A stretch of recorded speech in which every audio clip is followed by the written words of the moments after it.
Well, folks, just when you thought things couldn't get worse for this Mets team and what has been a horrendous stretch of baseball, entering today's game having dropped 7 other past 8, let's go ahead and make it 8 of the past 9. How we doing, everybody? Even though I know the answer to this one, I'm so not looking forward to this Mets discussion. This is not a typical post-game show. This is a rant session. This is a vent session to figure out what in God's name is not only wrong with this Mets team, but what are you, David Stearns and Carlos Mendoza, or what are you going to do about it? The Mets just got embarrassed yet again at home.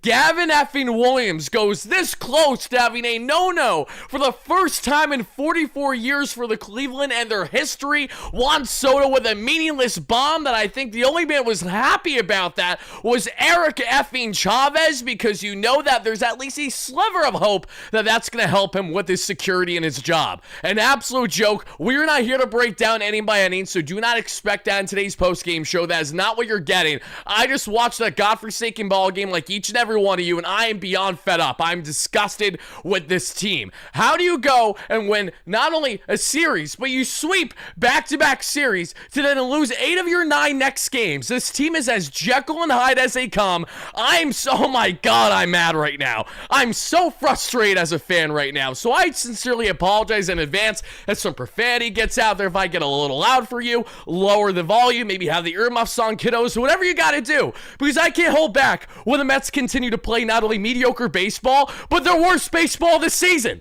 After you go ahead and you add a big bullpen at the trade deadline, after you go ahead and bring in a solid outfield option there in Cedric Mullins, you have nothing to show for it post-trade deadline as this team continues to roll over the way that they have. This is beyond ridiculous. This is not only ridiculous, this is disgusting, and the fact that this happened at Citi Field today, listen, I did not have a lot of optimism heading into today's game when you look at the offense. I completely understand that, but it's another thing for the Mets to go out and do exactly what they did. James with the fight right away in the chat says the following: in the words of Gary, feels like rock bottom. You want to know the last time that Gary Cohen said that was when the Mets were 11 games, or actually I apologize, 6 games below 500 last year was the last time, if I'm not mistaken, that Gary Cohen has had that quote come out of his mouth.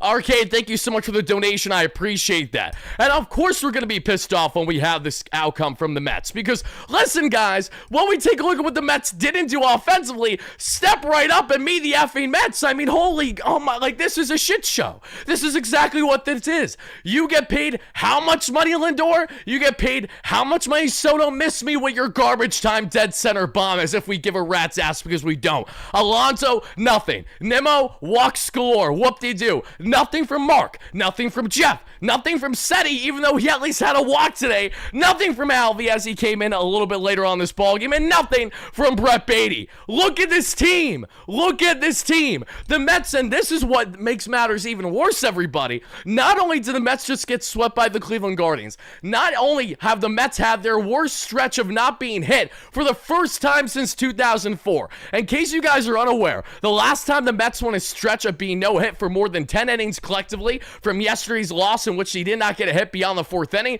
to today not getting their first hit until the 9th inning today, that's a solid 13-14 innings of no hits in between. The Mets haven't done that in over 20 years. The last time was 2004. They've had this bad of a stretch. The Mets, over the past 30 plus days of calendar baseball, are second to last in team offense with WRC plus. And for those that don't know what that means, WRC plus is a grading scale per Fangraphs, which tells you how good your offense or your individual batters are out of the entire league. It's based out of 100. If you're above 100, you're above league average. If you're below 100, you're below league average. The Mets are second to last in that category. The Mets are also 27th. At least they were 27th entering today's game as a team collective group batting with runners in scoring position. Yet when it came to hitting with runners in scoring position, it did not matter, because the Mets had literally nothing to show, because no one got out on effing base this entire ball game. What are we doing here? Sorry, I'm pissed, guys. I'm sorry. I'm really mad right now. And I have not been like this, like, at all this year. I've been grateful that I haven't been like this at all this year, because the Mets haven't played this bad, but now they've reached the point of playing this effing bad. And a day when the Baltimore Orioles take care of business against the Philadelphia Phillies. I know the standings don't mean much right now. You still got plenty of time left. But in a day where you could have gained ground, you do nothing of it. In a day where you're playing the Cleveland effing Guardians that literally have nothing to show for whatsoever. The Guardians are one of the worst offenses in all the American League. Yet they went out and took care of business, took down the Mets 3 games like it was nothing. David Pearson is the only Mets starter over their past 50 effing games to go consistently 6+ innings. There has not been a single starter in this Mets rotation who has touched 6 innings in 50 days. 50 games, rather. You know how embarrassing that is? So not only do you have the rotation woes that we knew heading into the deadline, which the Mets did not add for their respective reasons, no matter how much you agree or disagree with them, it happened. And then you add in the offense. Who has been calling out the offense since the series loss against the Astros? Me, as well as all you guys who have been chiming the platform over that time. This Mets offense has not only been their demise, it will continue to be their demise. This is an ongoing problem, and if this is not the needle mover to do something drastic, then I don't know what is. I genuinely do not know what is going to happen with this team, because David Stearns is not the type of guy to be a reactionist. He's not the type of guy to go out of his way and just cut ties with guys because the boys aren't playing well right now. But how many more times do we need to see Eric Chavez post on Instagram how he has his Morty Margarita next to his effing pole, answer DMs from fans saying how he's very aware of the criticism, going on his way on his burner as well on X that I'm not going to leak, but some of you guys know what that is, in regards to him voicing his opinion as the Mets hitting coach. The fact that we have a hitting coach who has consistently done nothing overly positive for this team for how long now? All we have done for the past calendar year and a half at minimum is complain about the Mets coaching status with their hitting. And what has happened? Nothing. And you want to know what even bothers me more than anything else in that regard? These aren't even David Stearns' hires. These are the guys that were brought in from the Epler regime. What are we doing here? David, how much more smacks in the face do you need to get a little taste of reality, which is the fact that this team needs something to change? Even if Carlos Mendoza has to be the scapegoat, something needs to happen. And I'm not saying that, oh, you fire the hitting coach and everything miraculously changes. I'm not saying that, but something needs to change. Because if you head in after the off day tomorrow in Milwaukee, what makes you think you're not going to get your teeth kicked in, which is more than likely what's going to happen against a rearing, absolutely fantastic Brewers team, in which if you exclude the Mets wildcard heroics last year, they're horrendous in Milwaukee. The Mets kryptonite is Milwaukee, as a matter of fact. There is not a ballpark that the Mets play worse in the regular season over the past decade than the Milwaukee effing Brewers. Yeah, let's step right up and have ourselves a fun all 3+ game series and absolutely nobody. Miss me with that nonsense. You know how much I hate to be acting this unhinged right now, but I'm not acting. I'm being genuine. I'm beyond pissed off like each and every one of you. The difference with you guys, at least, is that you have the privilege of being able to turn off the TV when you don't want to watch them anymore. I can't turn off the TV. That's the blessing and the curse of turning a fandom and a passion out into a full workflow and what I do for a living. I love covering my Mets, but it's days like today that make me want to jump right off a cliff right now. Obviously, I'm not going to go ahead and do that, so don't do that, anybody. I'm going to do my best to make sure that you don't jump off said cliff. But what do you do here? What do you do for if you're the New York Mets? You have to make an effing change. Guys and gals, do not hold back from telling me how you're feeling right now. We're going to get to as many of your comments, questions, and concerns as possible throughout the live show here. I'm going to do my absolute best in that regard. Let's go down the list here briefly. Blondebeard, my guy, $2. This team is freaking cursed. What the heck? I mean, you said it, Blondebeard. We got my guy, Mike Nixon, great member of 15 months, says, I'm effing done with this effing team. Effing done with Mendoza. He needs to be fired. I don't know if I'd go that length when it comes to Mendoza, but I understand the criticisms. Mendy's not putting a fire under this team's ass. He feels complacent, and that's a problem. I'm effing done with Soto, done with Alonso, done with Lindor and Nimmo. I mean, that's just more the emotional reaction, but I get it. I get it. When your core group can't hit a lick, again, who cares that Juan Soto hit that bomb in the 9th inning? Who cares? The only man that cares about that is him. And he'll probably even tell you that he really doesn't care about that, for being completely honest, because it doesn't matter. It's not like it was a needle mover whatsoever. Broken Jester, great member, who's attending every single Mets game like a dog. Shameful. Absolutely shameful. You know it's bad when you get Broken Jester feeling that way. Casey with a $5 holla. Still think this team with a once-a-week lineup is a playoff team? Because honestly, that answer depends more on the Reds, in my opinion, than the Mets. No, the Mets have all the potential to be a playoff team, but holy shit, they are so sporadic. They can't get anything in unison to save their life right now. You're right in the sense that, KCB, a week and a half, 2 weeks ago, I would have told you that my confidence in the Mets making playoffs was in near certainty. Now I can't say that. And you know how much that pisses me off to say that, even though the Mets are still, two and a half games out of first place? Oh my God.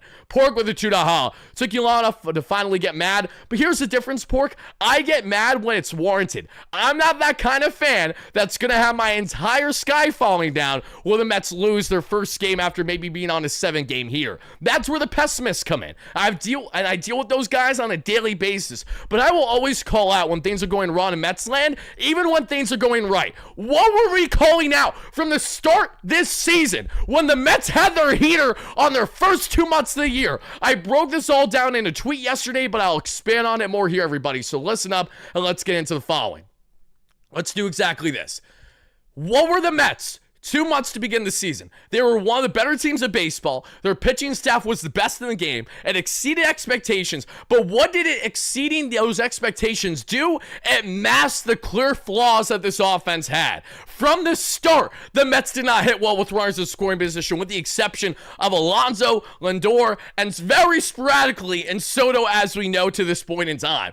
They had nothing in unison outside of that. Yet they were given the benefit of the doubt, including myself, because one, it's your first couple months of the season, and two, the pitching was helping mask it all. As soon as Kodai Senga went down with his initial injury this year, then the dominoes started to fall. Tyler McGill goes down. Griffin Kenny ruptures his Achilles. You see everybody and their mother get injured, it feels like. In the snap of a finger, you lose half your rotation, and in that time, not only did the Mets lose stability on the pitching end, but their offensive woes got further exposed. And now here we are on August 6th, still multiple games above 500, but it feels like we're back 11 games below 500 last year in May. That is truly how it feels right now after you get one hit by the effing Guardians. Are you kidding me? And listen, Guardians fans, congratulations on your victory today. You guys deserve the credit there. I don't want to take away from Gavin Williams, but I'm also going to go on a limb and say that any Joe Schmo can go out there and pitch at least a solid outing against the Mets when they've been playing this bad one,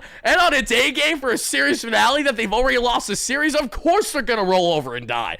They've shown no life. They've shown no moxie. You want to know how many games the Mets have come back this year? One down, entering the 8th inning? If I'm not mistaken, I'm pretty sure it's no more than one.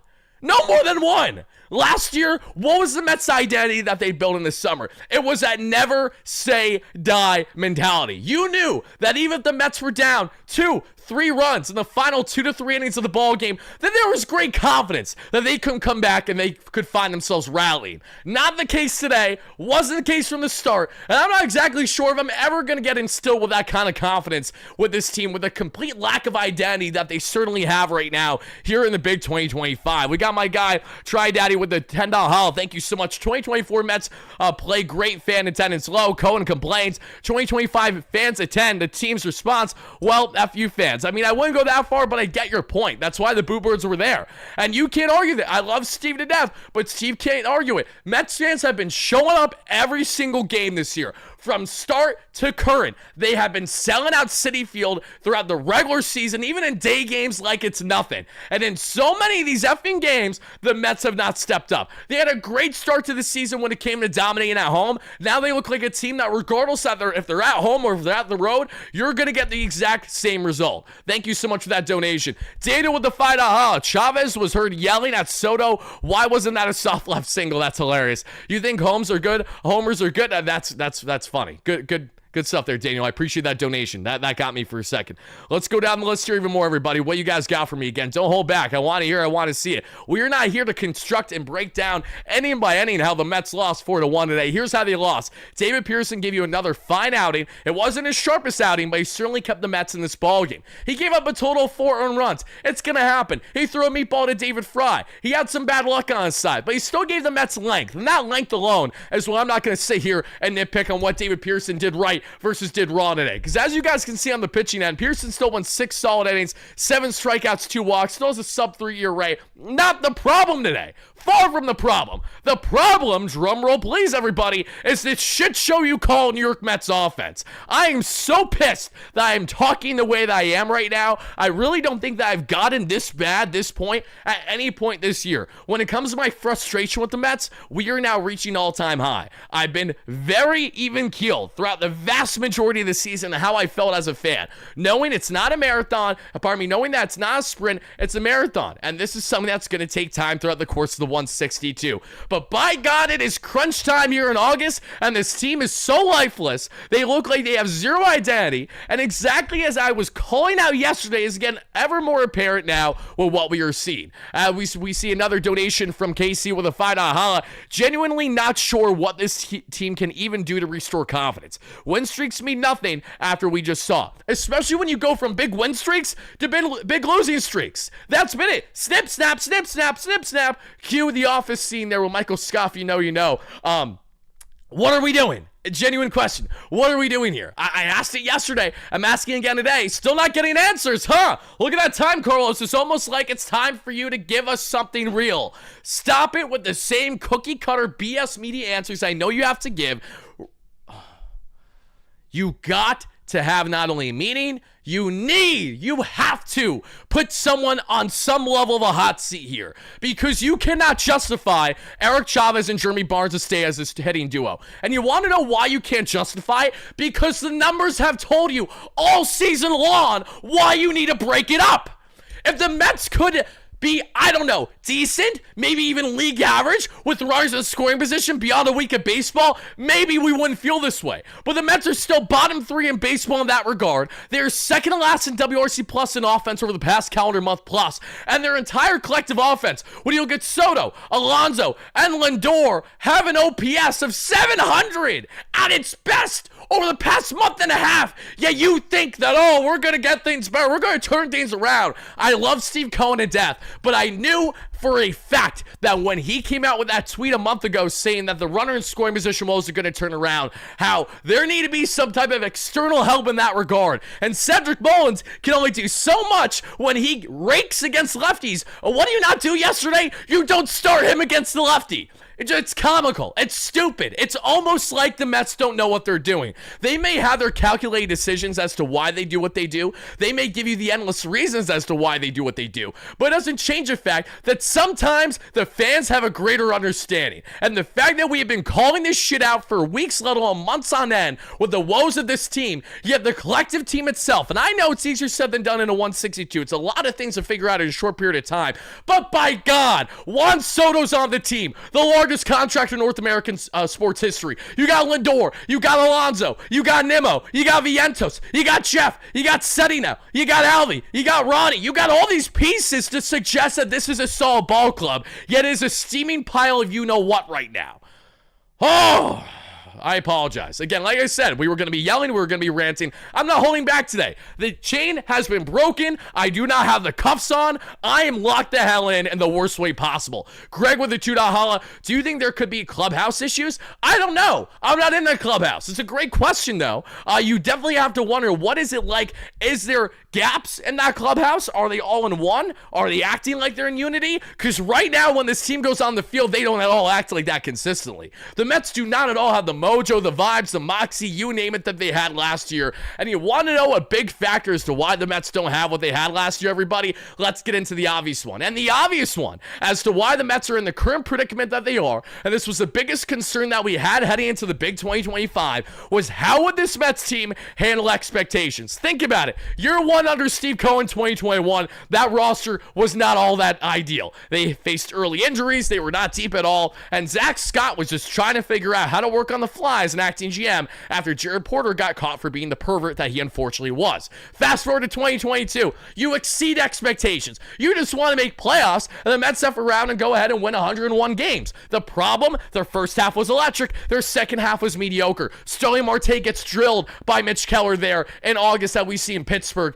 and the Mets unravel further from there. They lose the division to the Atlanta Braves. They get swept there in Atlanta, and then they get curb stomped at home there in 3-game set against the San Diego effing Padres in the wild card. We get to 2023. The expectations are high. You brought in Justin Verlander even though DeGrom is gone. Max Scherzer's going to try to stay healthy, and the Mets are hoping to have a playoff run in their second year with Buck Showalter. They fall flat on their face because they couldn't handle the expectation. The roster configuration was mediocre. The injuries were significant in the first half, and they were sellers at the deadline. Fast forward to 2024. Expectation, just make playoffs. The Mets go in a whole 11 games below 500. They come out of that hole with no expectation whatsoever. And the key words of JD Martinez, as he said it best, no one thinks we're going to win or do anything, so let's go out and do something. And the Mets go out and they prove everyone wrong. They have an electric summer, the best summer out of any team in baseball, not named the Padres last year, and they get 2 games shy of the effing World Series with a fantastic run based on heart, grit, and that never say die mentality until the final out. Enter 2025, a Mets team that not only had expectations, but greater expectations than any other season prior under Steve Cohen. It's year 5 of the 5-year window where Steve Cohen basically guaranteed that we're going to win a championship in the next 3 to 5 years. Steve didn't realize just how much more difficult that would be when he initially made that quote. I understand that. I'm not going to hold him to it. But what I will say is, you enter year 5. It's your first year there with Juan Soto. You have all the expectations in the world, and we're watching in real time a Mets team that has no clue how to handle it. And this is what separates good teams from great teams. This is what separates just making playoffs to actually having a deep playoff run. And this is something that will be built year after year after year. I understand that. This is just the start of the Mets trying to be a consistent winner and competitor every single year. I understand that. This is a lot in a fairly short period of time. But having said that, let's not act like this core group hasn't been there or done that with their own respective accolades with either other teams or what they have done with the Mets in the past. There is enough pieces here to say that this team should not only be good, but very good this season. And instead, they are rolling over and dying in real time because they cannot handle the pressure and the lofty expectations. This was the biggest concern. If you had any concern heading into the 2025 season, it wasn't necessarily just the roster the Mets built or the rotation. Maybe you didn't love the depth. It had everything to do with how can the boys handle the pressure. And the reality is that they have not only squandered any key opportunity to handle that pressure well consistently, but they look like a deer in headlights out there. No effing clue what they're doing, yet they should be surprised that you're getting the Boo Birds by north of 40,000 strong today. As someone who is a heavy advocate against booing, I can't blame any Mets fan or the mother for going out of their way to act the way that they did today. You're spending your hard-earned dollars, hundreds of dollars. Citi Field isn't cheap. Even on a day game, you know it's not cheap. It's $40 parking, which is an absolute joke, but we have to do this because this is the way of Steve Cohen investing in the club. If you're going to sign the largest contract in North American sports history, naturally it's going to impact the fans one way or another. And how's it impacting us? It's not just hurting our pockets, but we're going out of our way to attend games of mediocre effing baseball. Miss me with that nonsense. Holy shit, pardon my French. We are on a heater right. I'm dripping. You guys would have thought I just went swimming the way that I'm dripping in sweat right now. I'm so sorry, everybody. This is really unhinged, but I gotta let it rip. I'm so mad. Mets may end up with the same record like last year. We'll find out, President. Thanks for the donation. Thanks, Worry. Where I go to reduce my stress. It's hilarious that people come here to reduce their stress somehow. Maybe I'm doing the yelling for you. Maybe you're working your 9 to 5 right now that you're not done with, even though that you should have left her an hour ago, and you're biting on your necklace. Maybe you're biting on your t-shirt, doing your best Frank the Take impression. Like, I gotta let off some steam. If I can be that vent for you, I gladly will. If I'm not, no worries about it either. Let's see. Pork $2. Mendoza has lost the clubhouse. Time for Beltran. I don't think they're gonna go there yet, but Beltran is still in the organization. That is true. Let's go up here. Let's see. Win streaks mean nothing. Exactly. Going up here. Let's see. I just want to make sure I don't miss anything else, everybody. I'm trying to play catch up at this point in time. If I missed anyone's donations or comments, I sincerely apologize. We got roughly 800 people in here. I'm sweating absolute bullets. I know, Richard, I'm good with the hell. Thank you. I mentally prepared myself for what the rant would inevitably be today because I knew that the Mets, sadly, were not going to find themselves in the win column. You know it's bad. Juan, I did not get your dono, Juan. Can you just tell me again in the chat what you said and I'll gladly answer? I missed it earlier and I missed the cutoff for it. But if you say it again in the chat, I'll gladly get to it. This is what I have to say, okay? You know it's bad, but when I was at the point of genuinely being more in favor of the Mets getting no hit today, and I was not happy when Juan Soto hit that home run, because if that at all makes anything safer for Eric Chavez and the Mets not doing anything as a response to their mediocre play, I'm going to lose my mind the way that you guys are actively seeing right now.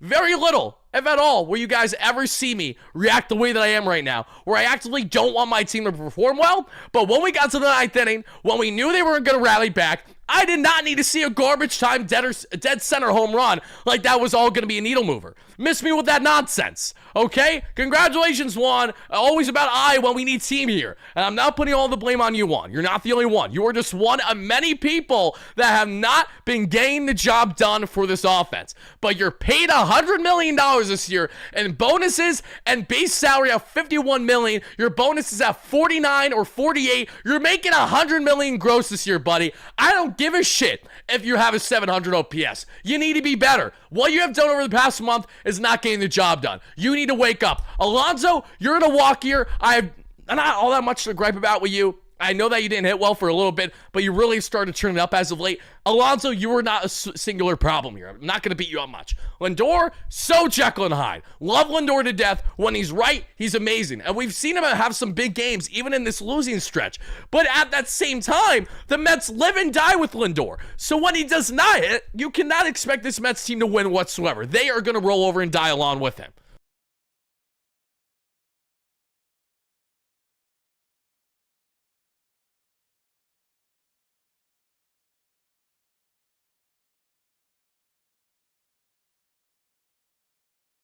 Sorry, guys. I had to blow my nose out. I'm pissed. Broken Jester, $5 needed Iglesias, got Madrigal, needed Sevi, got Montas, or Jose Quintana, who I'm sure is going to kick our ass this weekend if we have to face him. We gave up vibes and leadership to save pennies. Now we won't bring up the kids. Shameful. I wholeheartedly agree. That is something I could not agree with you more on. I wanted Iglesias back from the start. It didn't happen, and the Mets ran with the kids. I don't hate the idea of running with the kids, but the problem with running with the kids, everybody, is as follows. And I'm not saying that Jose Iglesias would just be, again, amazing and 10 times better than them right now. That isn't necessarily true. Jose has not had a great year at all for the Padres. But you knew we had something special with the Mets, and we knew that we had a vibe that we were building off there. As much as I enjoy giving the kids a leash and the Mauricios and the Vientoses and the Beatties of the world, all of them collectively have not gotten the job done. And that's brutal. Absolutely brutal. You know how much the Mets are in dire need of getting consistency from at least two of those three, and they're 5 through 9 they're live, and they're not getting it. It is so Jekyll and Hyde. Again, it seems like everyone is in the same exact single file line saying aye. And if Lindor doesn't hit, if Soto doesn't hit, if Alonso doesn't hit, everyone's like, all right, guys, that's it. Wrap it up. We'll see you tomorrow. We gave him a good shot, gave him a good effort here. As you go, what? 0 for 11 with runners in scoring position. Oh, let's just make it better. Let's just get one effing hit today. Let's get one hit. You know how bad this game was? I'm thinking of how bad this game was. The last time the Mets had a game like this that was this bad, it wasn't just the game in Toronto where they were no hit until Lindor hit the bomb. They ultimately won that game because that game was electric in the end, towards the end of last season. No, the game that I'm thinking of against the Atlanta Braves, it's May 2024. The Mets don't get their first hit of the effing ball game until the 9th inning with at least one out. And who hits a dead center bomb in a very Juan Soto fashion? It's JD effing Martinez. Who was there behind home plate attending that game to witness the shit show, who was late to the game by 2 or 3 innings because of traffic, because I'm driving from PA just to be out there in an hour and a half because the game was over in the snap of a finger? Yours truly. This is as bad as that was, is what the vibe is I'm getting then versus now. And the commonality when the Mets lost that game against Atlanta in May of last season was that the Mets were not a good team at that point. The Mets are not a good team now. Do not let their record fool you. They are still a team that should be good. They should be making playoffs. They should have a deep run. But right now, we'll not only be grateful the Mets make playoffs, but we're expecting an easy first-round exit because of how piss poor they're playing. And I get it. A 2-week stretch does not define the entire 162. That's the beauty and the curse about baseball. The curse is that you're dying with the club when they're really playing bad, but you're living up big time when they go on a heater. What are they going to get on that heater? What are the Mets going to go ahead and win consecutive series and not just have it where, all right, we're going to put our feet back, we're going to relax. See, guys, we got the toesies up here. All those dogs look terrible there with the socks walking around all day. You hate to see it. I don't give a shit. You get the point that I'm trying to make. You're sitting back, you're relaxing the chair, you got your feet up, and you got your feet up. Why? Because you get complacent. You get complacent. And then you wonder why you don't hit the goals that you're trying to hit this year. You wonder why you were not going to get even close to the NLCS as you were last year. You know what's bad? When heading into the season, you had Juan Soto, and you cannot tell me with confidence that you have more confidence in this Mets team now than you did a year ago. There's not a single fan out there that could go ahead and try to sell that because it is not going to work. Thank you so much again, Broken Jester, for that donation. I appreciate that. This is why a salary cap is coming, says Juan. These guys sign contracts to go on vacation, not watching this until things change. Juan, I love you, my man, and you're not completely off in the sense that big contracts do cause a problem, and we're witnessing it again in real time, the complacency that comes with players when they get their financial security. But it's not just that. Because it's not just the guys that are financially secure on the team that are hitting right now. It's collectively a large group of guys that are not getting the job done. And it starts with the Fab Four. The Fab Four that we gotta call. Whoop-de-effing-do, Basil. You got 1, 2, 3, 4. Whoop-de-effing-do, a bunch of bums right now. And I know they're not really bums. So miss me with the nonsense saying, Wardy, why are you so pessimistic? Why are you acting like this? Guys, if you follow the content, you know that I'm as diehard as they come. You know that I absolutely go to bat for this team. I take a lot of shit for usually being the internal optimist by giving the club the benefit of the doubt when things are not going right initially. I will give them a period of time before we start to initially react and start to let the emotions kind of take over. Folks, that time has come. It has been enough time throughout the regular season. It has been enough months that have passed already this year for us to reach the conclusion that the problems that have plagued this team are consistent with what have plagued them since the first effing month of the season. That's a problem. You see what I see? The problem as well is that this entire Mets front office sees the exact same thing. I know they watch the content. They've seen this all well. I know some of them probably hate me when I get this way because they're like, oh my God, kid, shut up. You have no clue what you're talking about. I may not have a clue what I'm talking about sometimes, but at least I care, all right? Because there is a complete lack of care, a lack of truly what should be unity, again, with this ball club. Where's the cohesiveness? Where's the swagger? Where's the moxie? Where's the fire under the ass to say, all right, guys, we're only down by 3. Let's get our act together the way that we saw countless times last season. There is none of that this year. Even when they were winning, even when the Mets had their great 2-month stretch, even when the Mets really started to get on a roll this year, they did not have this locked down. When they were winning, Juan Soto wasn't hitting well. When Juan Soto started to hit well, the rest of the boys were up and down in their production. We saw that live in real time. They haven't been clicking in one at all yet. Then you look at the pitching. Going back to my point from the start of this one, you look at the offense, the pitching to begin the year, exceeds expectations, brilliant expectations. And then you go ahead and you say, okay, you get above those expectations, now you're dropping down. But the problem is the Mets didn't just drop down below expectations. They got so far effing down the totem pole that they are nowhere close to where they were for throughout the first 2 months of the year. It makes those 2 months look like the only time that we had happiness as a Mets fan this year. And this is why I said verbatim the following on X yesterday. And let's go ahead and break down what exactly that is. I barely tweeted the past 2 days because I've been so miserable with this team. Listen to the following, because I think this needs to be heard from you guys. In case you guys don't follow me on X, listen up. Also, shout out to our amazing sponsors at Moomoo, the official trading platform of the New York Mets. SeatGeek, that has you covered all of your ticketing needs. Utilize our promo code WARDY10 for 10% off your next ticket purchase. Link down below. But do not use it on Mets tickets right now. Use it for the NFL season right around the corner. Use it for concert show tickets. Use it for comedy show tickets. The way that I thankfully get to go to a comedy show tonight so I can let off a little bit of steam and get away from this godforsaken team. I'm so happy about that. You have no idea. I'm looking forward to at least one thing today. So when you need things on the ticketing space, head over there to SeatGeek. Utilize BetUS for all of your sports betting casino needs. Do it responsibly. I don't want to hear from you schmucks saying that, oh, Wardy, I got myself a gambling problem because I utilized BetUS and I have such a big problem now. Buddy, you can control your own actions like everyone else. It's no different than drinking. Be responsible. And it is different than drinking. I'm just trying to clarify. For the people that fall in these slippery slopes and rabbit holes, know yourself. Do not get involved with the things I promote if you feel like that you cannot handle them. Please and thank you. I want the best for you the way that I also want the best for this Mets team. Yeah, they seem to want nothing of it. So let's go ahead and let's get to this comment. All right, this was from yours truly yesterday. The Mets have played mediocre, and that's saying it lightly, mediocre baseball for what feels like now more than half the games that they played to this point. Now, I know you might say to yourself, what do you mean by that, Wardy? The Mets are multiple games above 500. That doesn't make sense. Well, we're watching in real time a Mets team that finds more ways to lose than anyone else right now, but when they do find ways to win, they do it without playing at all their cleanest baseball. Think about it for a second, everybody. Even when the Mets were at their best in the first 2 months of the year, did they have enough clicking outside of a line Alonso, Lindor, and sporadically Soto. No, they didn't. And their pitching is what carried them and masked their clear runner and scoring position woes because of the fact that they pitched so well in their first 2 months of the year. Now that the pitching has started to unravel, especially since Senga's injury and everyone else since then, we're watching them have zero groove and zero unison from not only not gaining length from your starters outside of David Pearson, but a Mets team that has zero quality and consistency in their offense. It's August 6th now, and the Mets are still a bottom feeder in baseball with runners in scoring position, and I truly cannot recall a time where any baseball club that was that piss poor consistently throughout the regular season finds themselves not only in postseason play, but somehow, some way gets all the way to the dance, say the World Series.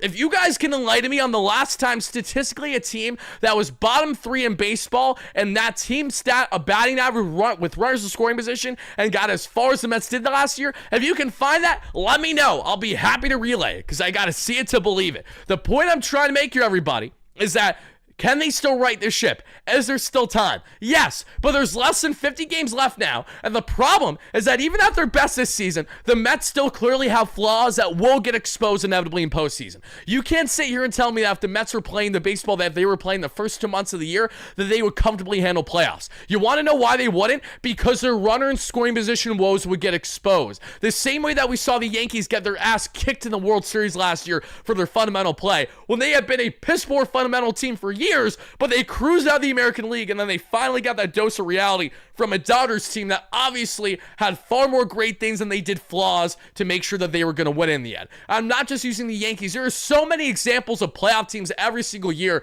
that go on fairly deep runs, yet then get curb stomped because the thing that was plaguing them all season long, their front offices, their team collectively, doesn't do enough about it. They know they're a good enough team to make playoffs, and they ride on that, and yet they wonder why, oh my God, how did we not get farther? Buddy, we've been calling out the same issues that you've had going back to the first month or two of the season, yet you wonder how we're here. Shout out to BetterHelp, former sponsor on the platform. Probably not a sponsor right now because they know that I'm too much of a hothead and they can't even help me sometimes. I'm half joking as I say that. Seriously, shout out to BetterHelp though. No, I'm going to give them the plug even though they're not an active sponsor because I appreciate them and the work that they do for online therapy needs. So, in order for the Mets to get where they need to be this season, what do they have to do? They have to go and play baseball that they haven't played yet this year. You see how concerning that sounds genuinely when you think about it? The Mets have to go out and play different baseball that they have played throughout the first 110 games of the season. They have to do something drastically different in not only their approach offensively, but the team mentality. Will that start Friday in Milwaukee? By God, I hope so. Am I expecting it? Sure as shit, no. I hope to be proven wrong, but my expectations right now are understandably, rightfully, pretty damn low. In order for the Mets to get anywhere where we want them to be this year when it comes to regular season, when it comes to postseason, they have to play a different philosophy of baseball that they've done all year long. That's what concerns me the most now as a fan. It's the fact that there has not been a significant sample size at any point this year to sell to you as a fan to say, hey, that not only is this sustainable, but yeah, we're going to go ahead and have ourselves a deep run. I just don't see it. I hope I'm proven wrong, but I'm witnessing what we are all seeing with our very eyes. We all have the eye test. We all got them. Maybe you only have one, but I know you have some. You got the eyes, right? Now we got the numbers. Okay, so it's one thing if the eye test is bad, but maybe the analytics are great. No, that isn't it, everybody. The eye test is bad. The offense is bad. The numbers are bad. Everything collectively, yes, you guessed it, is bad. So, what is David Stearns and Carlos Mendoza going to do about it? That's a big old question, right? What are they going to do about this shit show that they call a baseball club currently? And when you say to yourself, Wardy, they're really not that bad in the grand scheme of things, you can make that argument, sure, but then don't come sit here and acting surprised to me when the Mets roll over and die down the stretch and get nothing going in postseason play. I understand what happens now is not necessarily indicative of what will happen down into late September, heading into October. A lot can happen over the next month. I hope that if a lot of those things happen, that's a lot of great things. But rightfully so, every single fan and their mother should be at minimum frustrated right now. You should be feeling a certain way. You should be questioning the philosophy of this team. You should be questioning this coaching staff. And most notably, you should be questioning the moxie, the cojones this team apparently now doesn't have because, again, who is going out of their way? Who is stepping up and saying, oh my God, who is stepping up and saying, hi, my name's Francisco Lindor. I'm the leader of the New York Mets. I'm going to help get this team right. I know it's not a one-man game, but holy shit did it feel like Lindor kind of helped lead the way last year. Think about it. From that team meeting last year with JD Martinez, Francisco Lindor, can't forget Jorge Lopez. Maybe that's what the Mets are needing. They need a schmuck like a Jorge Lopez to go out and throw a glove into the stands to make them say, F that guy, let's go ahead and rally around this now. The Mets need something, they have nothing, all right? Elmo at Citi Field a couple weeks ago could only take them so effing far. They don't have Grimace. They don't have Jose Iglesias. And oh my God, the only thing we're saying, oh my God, about is how bad this team is right now. What are they going to do? What are you going to do, David? If David Stearns was next to me right now, I would say a lot less loud and a lot more professional. David Stearns, my genuine question to you, and I'm not only speaking for myself, but on the behalf of thousands of Mets fans that follow my content and are diehard Mets fans like myself, watching and listening to the Mets on a daily basis. We all have the following question to ask. What are you going to do to help get this team right? And David is naturally going to reply with his normal cookie cutter answer, which is going to be a whole lot of nothing because that's what presidents do with the media. And my response to that will be is, I'm really not happy to hear that, but I hope to see something change and fast. Maybe Eric Chavez will get fired. Maybe Jeremy Barnes will get fired. Maybe it's going to be none of those things, and we're going to head into Milwaukee on Friday with a little bit of a roster shakeup, a little bit of a lineup shakeup. Carlos Mendoza's feeling a little spicy. And when I say spicy, yeah, let me clarify. That's just going to be like what? One guy not playing when he should have been playing? Like, let's be real for a second, everybody. The Mets have a collective problem, and this is a problem that has plagued them for the vast majority of the year. You know it's bad when I'm going on my way to stand up. I usually do these stand-up sessions when I'm doing my watch parties throughout playoffs and stuff when I'm amped up the whole time. Fire the data applicator. That's funny. Let's go up here. Let's get to some of these other comments here. Albert, thank you for the $2 holla. I appreciate that a lot. Robert says Mets are 27-30 in their last 57 games. To say that's shameful is an understatement. Not only is it shameful, but I'm just so frustrated. If there's one way to properly explain how I feel, and I think most of you Mets fans feel the same way, we are frustrated. And when we think about how can this Mets team change, how can they get right, the trade deadline is past already. You can't sit here and say, oh, let's go ahead and trade for a big bat. You got Cedric Mullins. That's your end-all be-all of a big bat acquisition. Deal with it. I'm sorry if you don't love it. That's just what it is. You look at the rotation. Oh, well, surely we could add some depth for our rotation. Charlie Morton gets traded for nothing. Bailey Falter gets traded for nothing. Then you look at, all right, surely we're going to get one of the big aces. That's really going to help give this team some stability outside David Pearson. Like what? Merrill Kelly gets traded to the Texas Rangers. Wants nothing to do with New York. Sandy Alcantara and the Marlins apparently asking for 2 effing top 5 prospects for a guy with a north of a 7-year array. Our Cabrera would have been great, but no one traded for him for a reason. So again, how much blame can I put on David Pearson right now? Not David Pearson, David Stearns rather, after he didn't add to the rotation at the deadline. I really can't put much blame to him. The only thing I blame David Stearns on when it comes to rotation is not utilizing Nolan McLean when you had key opportunities over the past 2 months to do so. Now we're going to wait until it's the end-all be-all situation when we're in desperate, dire need of guys to give us length outside of David Pearson. And I've been suggesting you got to go in a piggyback situation between Nolan McLean and Brandon Sproat. That's the route you need to go down, and you need to utilize them with Clay Holmes and Frankie Montas. Why? Because Frankie Montas and Clay Holmes can't provide length if it smacked them across the face. That's how you balance the rotation. Good. Glad. Got to figure it out. If one of the two, if not both the kids get rocked, okay, we worry about that when we effing get there. But right now, you got to give them a shot. Then you think offensively. Okay, what can get this team a little bit of a fire under their ass? The problem is there's no room on the roster for anyone to be considered internally. Think about it. Drew Gilbert was the only other potential media call-up that the Mets were pondering. He gets traded to San Fran because they really didn't like him all that much. And I don't fault them too much for that. Carson Bench looks like one of the best outfield prospects, if not the best outfield prospect that the Mets have had, with the exception of PCA over the past 5 years. Don't get me started on PCA. Point is, with Carson Bench, he's killing the baseball. He's batting north of 400 in Double-A, but they're not going to rush his ass up, and there's an immediate room for him. So, okay, that box is checked. It ain't going to happen. Then you think of, okay, Jet Williams, Jet the Met. He's been playing great. One of the best players in all of Double-A this year. That's a problem. He's in Double-A. Are the Mets going to rush him up from Double-A to the bigs when Jet Williams does also completely lack power? Has good gap-to-gap ability, not a home run guy. And I'm not saying that you need a home run guy from everybody, but is Jet Williams really going to be a needle mover for you? Are you really going to call him up in desperation? No, you're not, because that would go against the David Stearns philosophy. If there's one thing David Stearns hates, it's the idea of calling up prospects based on team need versus the fact of when they're actually ready and are set to make their debut. Yeah, here we are in August, and I promise you, when one, if not both of Sproat and McLean get called up, You think it's going to be solely because of the fact that, oh, they played so well that they forced their hand? No, it's going to be because of the fact that the Mets are desperate and they've gotten no length from a rotation starter not named David Pierce in their past 50 effing games. That is a reality. That's why it's a complete contradiction from the initial comments that we got in the first half this season, at least to a degree. And I'm talking about pitching like the offense wasn't the whole reason why we lost this series. Robert with $2. Thank you again for that donation. I really do appreciate it.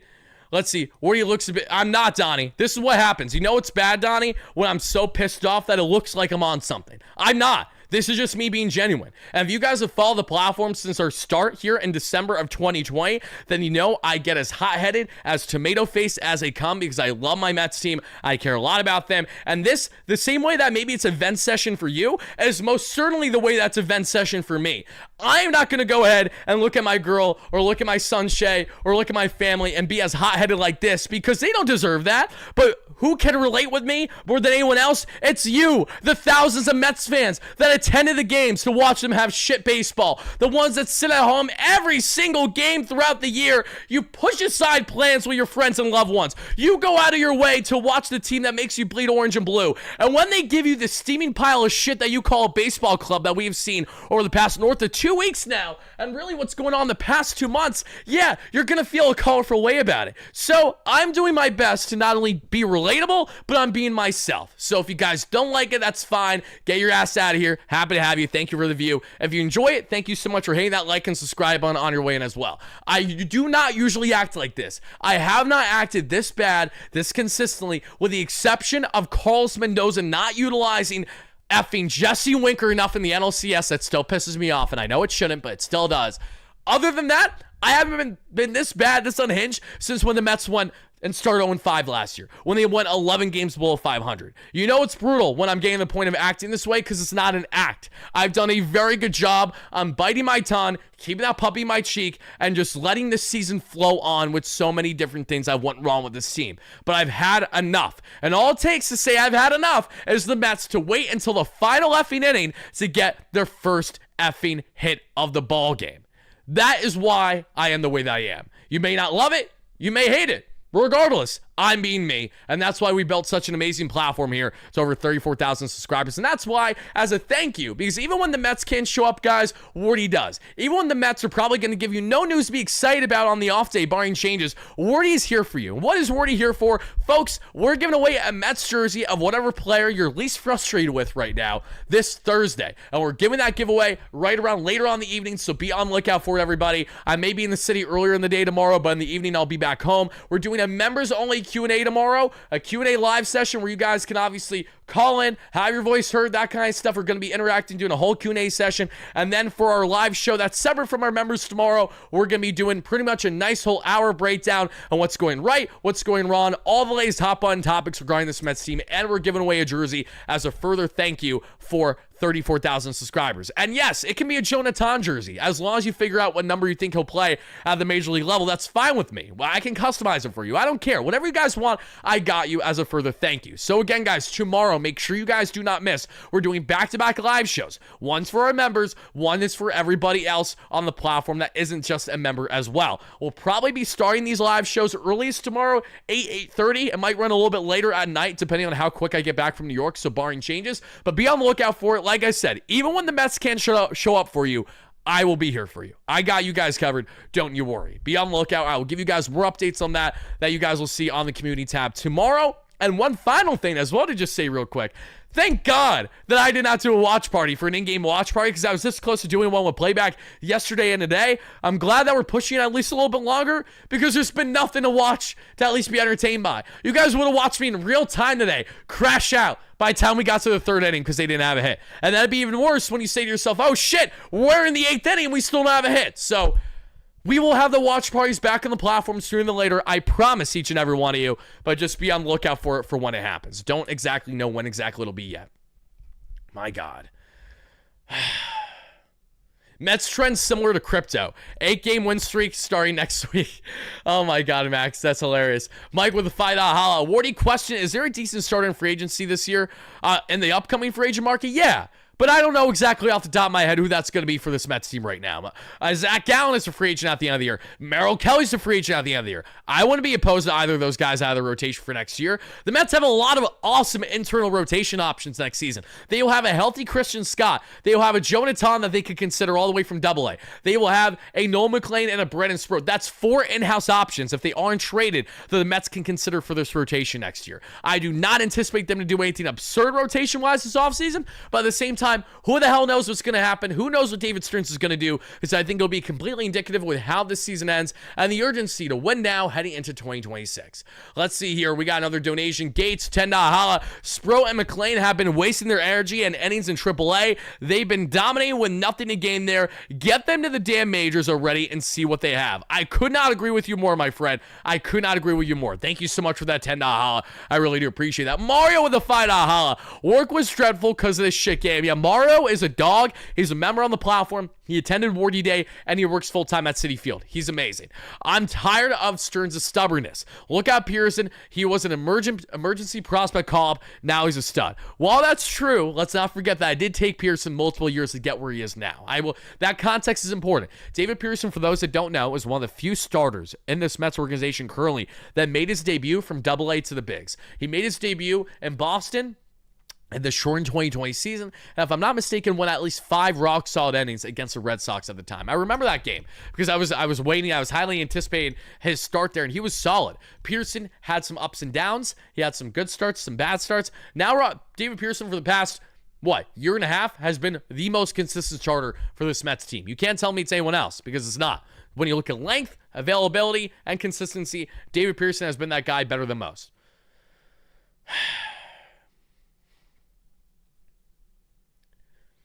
You want to make a statement, stop going to the games. They won't, though. That isn't going to happen, obviously.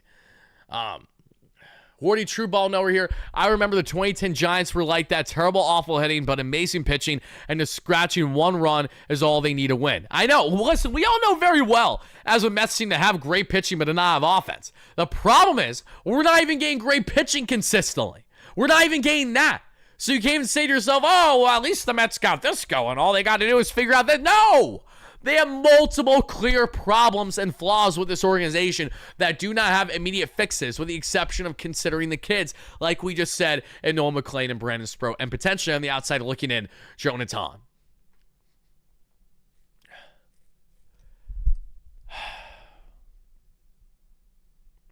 Juliet, I hope we make playoffs. I'm not as concerned about making playoffs, Juliet, as I am about what do we do in playoffs. I think that's a very fair remark to make. I don't think that there are endless Mets fans out here that really say to yourself, oh no, we don't stand a chance of making playoffs. As it is, who cares if we make playoffs if we can't get as far as we did last year? You brought in Juan effing Soto for a reason. You built a team that's supposed to be better on paper than what it was a year ago. Yet this team has zero identity, has zero life, and the same thing that they have been searching for going back to spring training, they are still finding themselves looking for here in the month of August. That's a problem. Mad Team Parents, great member in the chat. Thank you so much for chiming in. I appreciate that. Mullins is average, but here's the thing. We're not going to rag on Mullins. Mullins has been one of the more productive batters for the Mets, actually, since he's come here. He's stealing bags. He's getting on base. He's at least doing that. There aren't even guys doing that for this team right now.